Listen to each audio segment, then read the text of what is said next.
Hi class, welcome to our first meet session for learning strategies in the undergraduate program. I want to give you a little tour of the system. I know we're into week one, so you've had an opportunity to look around, but some helpful things to know. The purpose of this class is to give you the foundation you need to be successful in your program. A lot of students come into the program and the course feeling a little uneasy on what to expect, whether it be in the class or at the school. And by the time you leave this particular course and you've completed it, you should feel a lot more comfortable and confident on the resources that are available to help you succeed and where you should look in the event that you're finding yourself struggling with your time at Franklin. So first here we have what we call these canisters, and you can see here we have one that says syllabus. So anything syllabi related will be in this canister where you can find policies, and as part of this course, you'll have an assignment that will actually direct you to this canister to look for specific answers to questions. The second canister is information and resources. And as an instructor, you can see I have some here that say hidden. Those are not things that you'll be able to view on your student side, but I can on mine.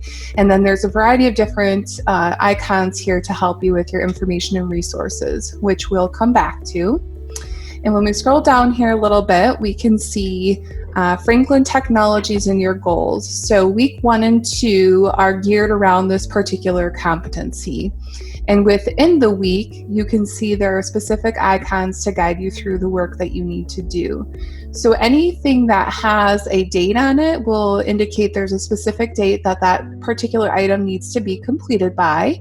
And then anything that has points on it indicates that there are points associated with the assignment and the completion of it. To view the details, you can click into an icon. It'll tell you the purpose and overview. And as we scroll down here, you'll see action items that walk you through step by step what you need to do to complete the assignment. It will give you the information regarding submission instructions, which these can vary slightly as to whether you should submit them via the submit button within the course, if you should email your instructor, if there's another third party you should email, and or a combination of any of those. And then final, you'll see the grading criteria, and if there are any specific documents associated with the assignment, they'll be at the bottom with the attachments. There are 3 specific assignments that will help you better understand the services available to help you succeed. So the first being the academic advisors here, the second being library resources, and the third being the Learning Commons. And these particular assignments will guide you through quite a few of the resources up here in information and resources. The first one that I want to bring your attention to is Meet software. At Franklin University, we use Zoom for our virtual Meet session. So this particular one will walk students through how to download and utilize Zoom for virtual Meet sessions. And in this course, we meet 3 times. We meet in weeks 2, 4, and 6. Week 6 is a group presentation final, and whereas weeks 2 and 4 are recorded and can be viewed later in an alternate assignment in the event that attendance isn't an option for you. The second item that I want to bring your attention to is Turnitin. You can submit your assignments to Turnitin to assist you with checking your work to be sure that things are properly cited and not plagiarized. You will be expected to adhere to APA for writing, which is the next item. So APA resources for students. In addition to that, there is writing support services. So we have our online writing review in which students at the undergrad level can submit up to 2 assignments per week to have the content reviewed and feedback given so they can make adjustments before submitting their paper for grading. We have online tutoring and on-campus tutoring. So this will bring students to our Learning Commons page, which gives them the ability to sign up for a tutoring session. There are group sessions and individual help can be requested as well. This is where students can submit their paper to the online writing review. As you see here, reviewers will spend 30 minutes reviewing the submission, identify writing errors, giving you suggestions on how to edit. They can address grammar and basic writing, and then also check for APA. The last resource that you'll see here is Grammarly, which students can sign up using their Franklin student email account for a free account. And here I brought up just a sample of a paper that I submitted as a student to my master's program.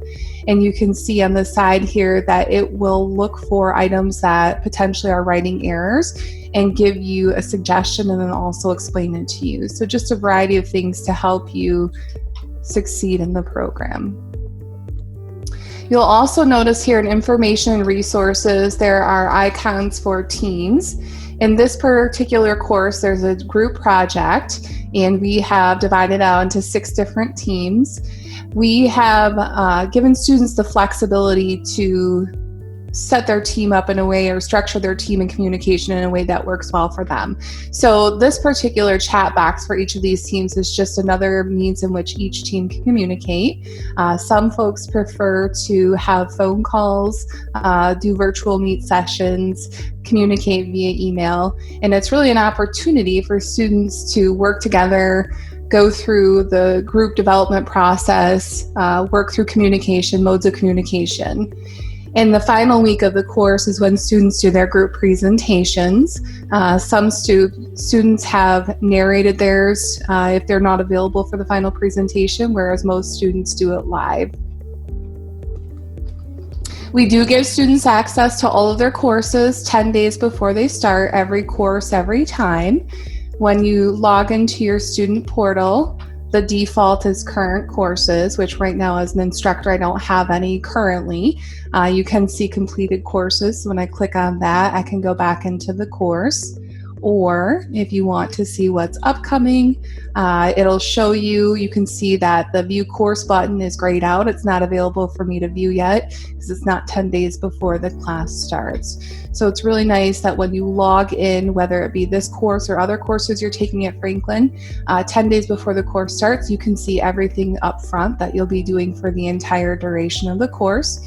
And that makes it feasible to plan, if you're a working parent who's going to school or you have other obligations in life, that it's just feasible for planning and making sure that you have what you need to prepare and dedicate the time needed for your studies.